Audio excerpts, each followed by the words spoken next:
Segundo bloco do Antenados na Geral, ao vivo. A gente acabou de receber a ligação do irmão Carlos aqui do Rio de Janeiro. E ele, meu irmão, ele já chutou a porta, entrou e já mandou a pergunta que dava... Acho que a gente vai ficar só nessa pergunta o programa inteiro. Ele falou o seguinte, gente, e aí, vamos lá. Hoje em dia, de fato, existe uma preferência da liderança da igreja como um todo, do povo da igreja, dos membros, de ao ter um pastor que ele seja casado. Um pastor solteiro, essa é a grande verdade. Se ele tiver como um pastor titular numa igreja, não é muito bem visto, porque vão começar a colocar limitações, que ele não pode aconselhar casais, porque ele não tem experiência de um casamento, e aí como é que aconselha, às vezes, também mulheres solteiras, aí, enfim, vem um monte de interrogação.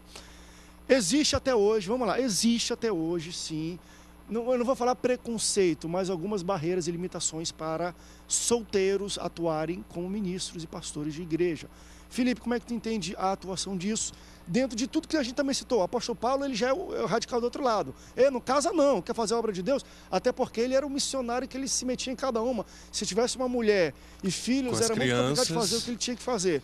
Temos que entender o contexto dele. Exatamente. Né? Eu sou a prova viva de alguém que sobreviveu ao ministério solteiro durante quase 10 anos. Eu fui pastor solteiro.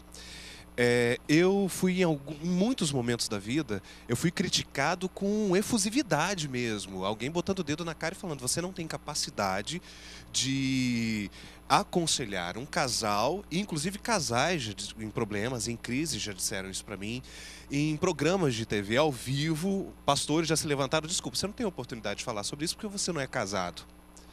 Né? E eu digo o seguinte, primeira coisa, ser solteiro, estar à frente de uma igreja é difícil. Eu tenho hoje alguns conselhos a dar. Se você quer assumir um ministério solteiro, esteja preparado para sofrer. Case. Esteja preparado para sofrer. Você vai sofrer críticas mesmo. A segunda coisa, a Bíblia, ela me ensina que aconselhamento não é feito com base na experiência. Aconselhamento é feito com base em vida de oração e na palavra de Deus. Então, por exemplo, se aconselhamento fosse feito com base na experiência, eu só posso aconselhar casado se eu for casado, logo, eu só posso aconselhar drogado se eu for drogado, ex-drogado. Eu só posso aconselhar homossexual se eu tiver sido homossexual. Eu só posso aconselhar prostituta se eu tiver sido prostituta. Então, aconselhamento não é feito com base em experiência. A experiência, quando ela é vivida aos pés do Senhor, ela ajuda. Mas quando ela pode ser para pastor, pode ser para líder, pode ser para qualquer um. Quando essa experiência ela não é vivida aos pés do Senhor, ela atrapalha.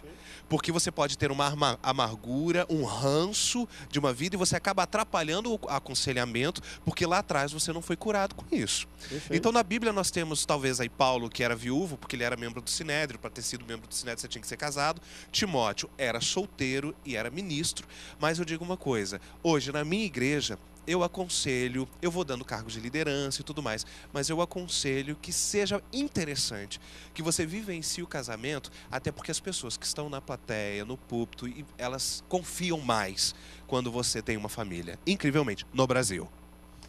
Deixa eu levantar uma pergunta também polêmica, não sei se as pessoas querem comentar sobre a questão solteiro, senão eu quero levantar algo polêmico, porque querendo ou não, é normal que em alguma sociedade, algumas questões morais se modifiquem com o tempo, avancem, vamos dizer assim, né? Elas vão progredindo, viram progressistas de certo modo. E claro que hoje tem coisas de um relacionamento de jovens que acontece na igreja, que nós achamos totalmente normal e saudável, que talvez há 30 anos atrás nem existiria, né? Às vezes, eu já fui em igreja que eu vejo garotinho de 14, 15 anos de mão dada com a menina, são namoradinhos, estão na igreja, sentado no culto, bem visto, passou aconselhando, entendendo que hoje a maturidade chegou, mas está novo, mas ainda é aceito, está namorando, amém, glória a Deus. Antigamente, era mulher para um lado, homem para o outro nas igrejas. Então, a gente vai mudando um pouquinho esses valores. A minha pergunta que eu quero falar para vocês, e veio da internet, vocês acham que o ficar, que é o beijo sem compromisso, poxa, eu gostei da menina, vou beijar ela. Todo mundo conhece esse conceito de ficar. Fiquei com ele, fiquei com ela, né? E sei lá qual a nomenclatura que vocês queiram usar. Em algum tempo poderia ser aceitável dentro da igreja esse tipo de prática, um rapaz sem ter nenhum tipo de questão sexual e tudo, mas de beijo na boca, e beijar, poxa, não gostei, fiquei uma semana com ela, não deu certo, não assumimos namoro, obrigado e tchau. Como é que vocês entendem isso? Porque Se tem já movimentos, e solteiro pergunta, poxa, André, por que não pode? Tudo está mudando, a sociedade muda. Como é que vocês entendem esse tipo de prática? Claro, embora é difícil eu falar que não tem um pensamento pro lado sexual, quem sou eu para entrar na cabeça dos jovens, né? Já fiquei e tinha, então eu sei que tem. Mas assim, vocês entendem que isso pode de alguma maneira se adequar dentro da igreja? André, impossível, não tem como. É um desserviço. Eu entendo que um jovem de 14 anos que está estudando e não tem possibilidade nenhuma de pensar no casamento, não deveria também pensar em namorar naquele momento de 13. Eu fui jovem, fui garoto dentro da igreja e eu sei que eu pensava isso, né? E eu não posso agora tacar pedra nos que estão nessa idade, porque quando eu estive lá, eu passei por lá. Você questionava também, né? Há pouco tempo, não tem tanto tempo assim, né? Mas se buscar o meu conselho como pastor, eu vou dizer: olha, não é o momento. Eu acho que você não deveria caminhar nesse sentido, nesse momento. Agora, eu tive uma experiência muito legal uma vez, eu quero contar bem rapidinho. Peguei os jovens, adolescentes, 11 meninos dessa mesma faixa etária, para ir passar um fim de semana num retiro junto comigo, numa fazenda, numa chácara. Eu era pastor da igreja de Campinas, hoje estão casados esses meninos, uma boa parte deles. E foi muito interessante, nós passamos ali um fim de semana falando sobre o Salmo 119, o mancebo guardar puro o seu caminho e tal, e eu fui ensinando exatamente sobre isso. Falei de coisas muito sérias para meninos, eram 11 meninos, não é? E depois disso eu tive os frutos, né? Eu disse a eles: olha, o meu exemplo, eu quero que sirva para vocês como alguém que honrou o Senhor com um corpo, templo do Espírito Santo até o casamento. Eu disse: olha, eu casei virgem. E eu tenho o orgulho de dizer isso. Eu gostaria que vocês levassem a sério o compromisso que têm assumido com Deus de serem jovens cristãos no mundo que está perdido. E eu fui convidado para fazer o casamento de um deles e ele disse: pastor, eu estou lhe convidando para fazer o meu casamento, isso agora há pouco tempo atrás, né?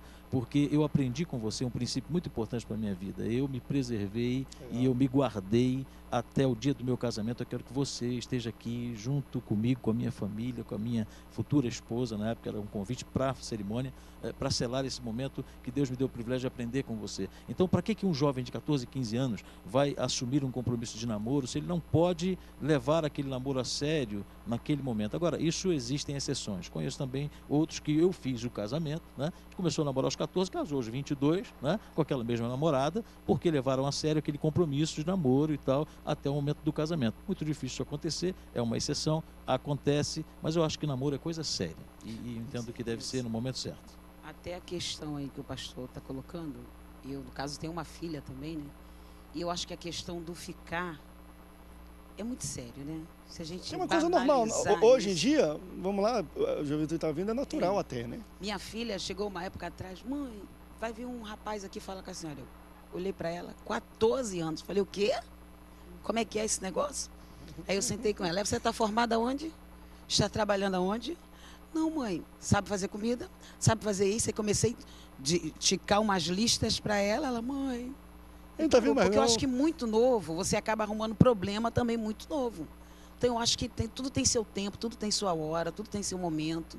Eu acho que jovem tem que estudar, eu acho que jovem tem que correr atrás, porque hoje nós estamos vivendo uma época diferente, um tempo diferente, né? E nós temos bastante curso, bastante ocupação. A Bíblia vai dizer que tudo que aquilo que é puro, que é justo, que é santo, que é reto, tem ocupação na sua mente. Então vamos ocupar nossa mente com as coisas boas e vai tudo fluindo bem. Eu vim do interior, né? E lá no interior todo mundo casa muito cedo. Mas assim como todo mundo casa muito cedo, todo mundo divorcia muito cedo. Então com 18, 20 anos você já está divorciando, já está indo para o segundo casamento. A pergunta que eu faço quando alguém muito jovem quer namorar é: para quê? Para que você quer ficar? Qual é o objetivo? Você vai construir uma família? Não. Então é para saciar sua carne? Tá errado. Ah, mas pastor, todo mundo faz isso. O fato de alguma coisa que a Bíblia diz que é errado se tornar certo não significa que eu deva me contaminar. Todas as vezes que alguma coisa que não é certa se torna normal, natural ou comum nos nossos dias, a Bíblia chama isso de iniquidade.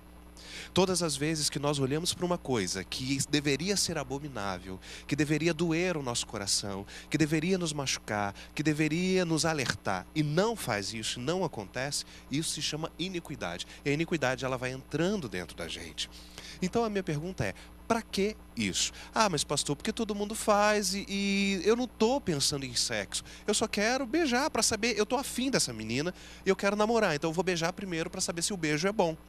Quem tem este princípio também tem esse princípio quando está namorando. Então eu preciso transar primeiro para saber se ela é boa de cama. E aí casa, beija antes de namorar, transa antes de casar, e quem não consegue segurar antes do namoro, não consegue segurar no namoro, no casamento vai olhar para o lado e vai pular cerca, porque também não consegue se manter fiel. O princípio do test drive é o mesmo. Eu preciso beijar para namorar, preciso transar para casar, preciso olhar a vizinha para manter meu casamento organizado. André, eu acho que o namoro, ele tem que acontecer no tempo de Deus, como todas as outras coisas na vida das pessoas.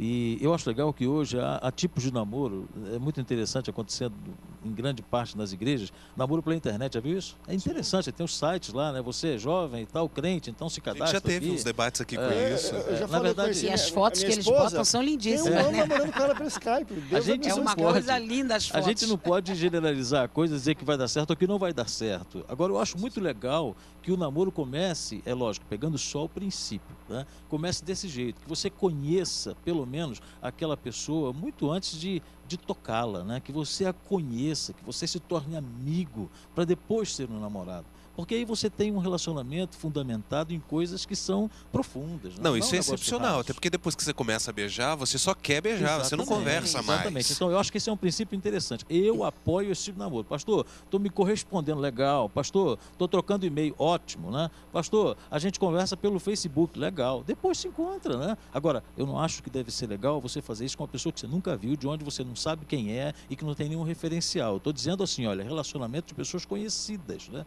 Comece assim. E deixa a coisa evoluir da forma normal, no tempo de Deus, né? E vai acontecer. Até porque, pastores, a capacidade de diálogo começa no namoro, né? Aí fica beijando, beijando, beijando, depois casa e fala, pastor, esse meu marido não conversa, ele não fala. Não, ele nunca conversou e falou, você que nunca prestou atenção, porque beijou bastante, né? Então, eu acho que tudo é uma conversa, é um diálogo. Estude. Época de namoro é época de conhecer, como o pastor aqui pontuou muito bem. Veja a família, veja como ele é, como trata a mãe, veja como ele trata os amigos, observe isso. Isso é muito importante. E às vezes nessa fase da questão da beleza, porque a beleza serve só para atrair, né? A pessoa fica encantada pelo gatinho, né? As meninas assim, é um gatinho. Mas depois esse gatinho vem arranhar, então a gente tem que ver direitinho, né? Vamos para um rápido intervalo? Daqui a pouco a gente volta. Eu vou levantar uma pergunta até interessante. Estamos falando sobre solteiros na igreja. Quando a gente fala sobre isso, e eu acho que todos tiveram essa percepção, a gente fala de juventude, 14 anos, de 15 anos, naquela idade que começa a descobrir. Existe hoje na igreja, eu não sei se o Felipe estava num debate disso agora, mas vamos dizer assim, uma população com a expectativa de vida crescendo, principalmente das mulheres, os homens morrem mais cedo, nós temos uma população de pessoas da terceira idade solteiras dentro da igreja. Eu quero falar um pouco sobre isso, que eu acho muito interessante Ótimo, também. esse assunto é ótimo. Como vocês entendem isso? Porque dentro da igreja também a gente tem aquele tabu, irmão, tá com 60, 50 e pouco, não, fique assim até Jesus voltar, não sei o quê. Só que eles são pessoas. Como é que vocês entendem novos relacionamentos na terceira idade? Vamos para um rápido break. Daqui a pouco a gente volta, não sai daí. Mantenados volta já já.